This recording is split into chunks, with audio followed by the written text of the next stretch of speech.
అందరికీ నమస్కారం. పురాణాల ప్రకారం హనుమాన్ చాలీసా అనేది ఆంజనేయ స్వామి శక్తిని వివరించే శ్లోకం. హనుమాన్ చాలీసాను పఠించడం వల్ల అనేక ప్రయోజనాలు పొందొచ్చని పండితులు చెబుతారు. అయితే ఇందులో కొన్ని ప్రత్యేక రహస్యాలు ఉన్నాయట. ఆ విశేషాలేంటో ఇప్పుడు మనం తెలుసుకుందాం. హిందూ పురాణాల ప్రకారం అత్యంత ధైర్యం, ఎక్కువ బలం ఉన్న దేవుళ్ళలో హనుమంతులు ఒకరు. శ్రీరామునికి పరమభక్తుడు, వాయుపుత్రుడు. ఆంజనేయుడి గురించి ప్రత్యేకంగా చెప్పాల్సిన పని లేదు. తను ఆజన్మ బ్రహ్మచారి. చిన్నతనంలో ప్రకృతి ప్రతికూల సంఘటన కారణంగా వాయుపుత్రుడు తన చిన్నతనంలోనే సూర్యుడిని చూసి మామిడి పండు అనుకొని తినబోయాడు.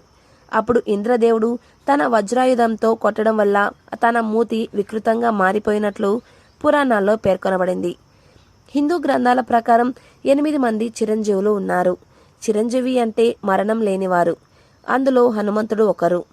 కలియుగం అంతమయ్యే వరకు శ్రీరాముడి పేరు జపిస్తూ భూమిపై నివాసం ఉంటాడని పండితులు చెబుతున్నారు. ఇదిలా ఉండగా హనుమంతుడిని ప్రసన్నం చేసుకునేందుకు హనుమాన్ చాలీసా పఠించాలని పండితులు చెబుతారు. హనుమాన్ చాలీసా పారాయణం చేయడం వల్ల ఎలాంటి సంక్షోభాలైనా అధిగమించవచ్చని, మనోధైర్యం, బలం పెరుగుతుందని చాలామంది నమ్ముతారు. అంతేకాదు, మన శరీరం ఆరోగ్యంగా ఉండేందుకు హనుమాన్ చాలీసాలో అనేక రహస్యాలు దాగి ఉన్నాయి. అందులో కొన్ని ఇప్పుడు మనం తెలుసుకుందాం.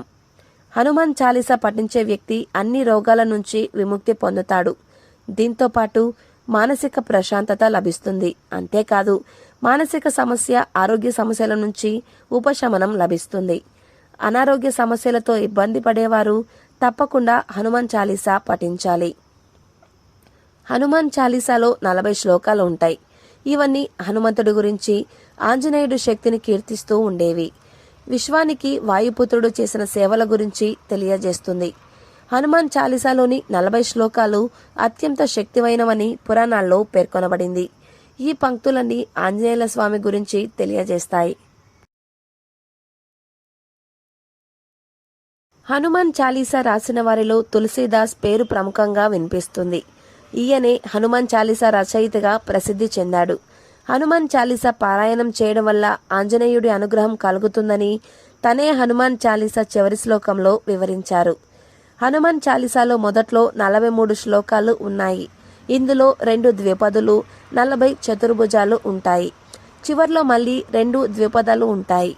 హనుమాన్ చాలీసాలోని 11 నుంచి 20 అధ్యాయాలు రాముడికి వాయుపుత్రుడు చేసిన సేవలను వివరిస్తాయి. సాగరాన్ని దాటేందుకు రామయ్యకు సాయం చేస్తూ హనుమంతుడు ఎంతో సహాయం చేశాడు. సీతమ్మను చూసేందుకు రామయ్యకు సహకరించిన విషయాల్ని ఇందులో ప్రస్తావించబడ్డాయి. హనుమాన్ చాలీసాను క్రమం తప్పకుండా జపించడం వల్ల ఒక వ్యక్తి అనేక వ్యాధుల నుంచి విముక్తి పొందడమే కాదు, మీకు ప్రతికూల శక్తులన్నీ తొలగిపోయి పాజిటివ్ ఎనర్జీ వస్తుంది. ఒక వ్యక్తి తన జీవితంలో ఎలాంటి ఇబ్బందులు ఎదుర్కొన్నా హనుమాన్ చాలీసా పఠించడం ద్వారా వాటి నుంచి బయటపడతారు.